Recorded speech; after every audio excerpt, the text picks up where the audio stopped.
I'm Ben, and today my partner Brody and I will be interviewing Liu Bang on some of the things from his life. Hello, I'm Brody, as Ben just said. Him and I will be interviewing Liu Bang. Hello, I'm Liu Bang, also known as Gazoo. Liu Bang, to start out, how exactly do we know what we know about you? Yeah, that's a very good question, Ben. Most of what you know about me isn't based on fact, but based on legends. The writings from the Han Imperial mythology tell a lot about my stories, my life, and how I got to where I am. So, tell us a little bit about when you were born. Well, my parents were Liu Zhigang and Liu Ah. I was born 256 BCE in Chu. When did you rule as emperor? I was in power from 202 to 195 BCE. So, how did you come into that power?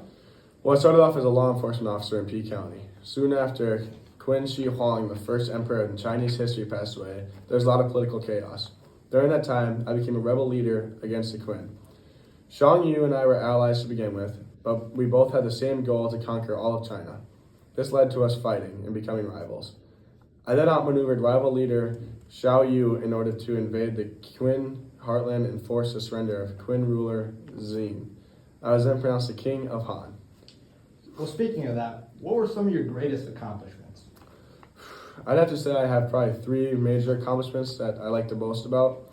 The first major one being that I was the founder and the first emperor of the Han Dynasty, defeating Zhao Yu in the process and reigning from 202 to 195 BCE. I'm credited in being one of the greatest emperors in history, all while coming from a peasant background. My second biggest accomplishment is me unifying most of China under my control and making life way better for the people.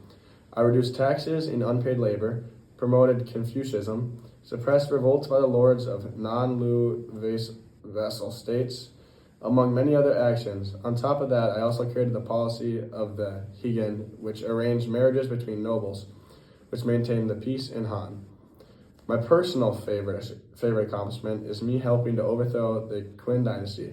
After leading an escape with a group of prisoners I was guarding, I became an outlaw leader. I then joined in on the rebellion against Qin and gained support in P County, getting me the title of Duke of P. In 206 BC, I raced rebellion leader Zhao Yu to take control of the Qin heartland, arriving first in Guazhong.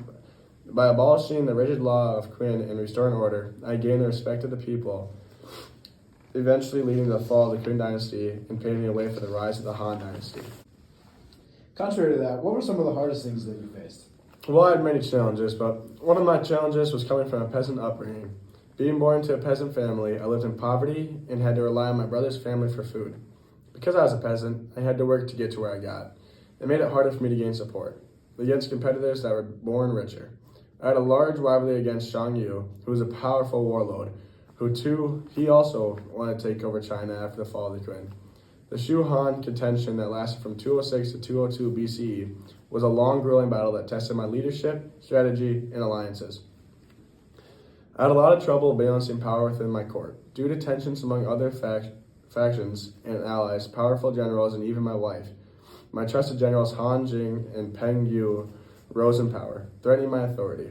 My attempt to centralize power often deterred critical supporters, and eventually my death left unresolved power struggles that damaged the court after my reign. How did you end up dying? Well, I was hit by a stray arrow during one of my campaigns. This caused me to become very ill. I denied treatment because I thought this life was determined by heaven. I eventually died from my illness on June 1st, 195 BCE. So you mentioned your death. After your death, what would you say your legacy was and what you left behind? Well, I was the first peasant to found an imperial dynasty and one of the only founders in history from such challenging origins. I also initiated cultural connections and long-distance trade. I shaped Chinese culture to how it is today. As we always do at the end of the show, it's time for a joke. Why did Liu Bang bring the ladder to the palace? I don't know, Ben. Why did I? Because you were determined to rise to the top, no matter the dynasty. That's a good one. I like that joke. And with that joke, we conclude this podcast. Thank you to Liu Bang for agreeing to this interview. You're welcome. And thank you guys for watching. See you guys next episode of the Talk to Icons and Legends. Any last thoughts that you have that you just want to say real quick? Not really. I'd say you guys did a great job with this interview. I appreciate you boys having me out here. You boys have a great rest of your day. You too.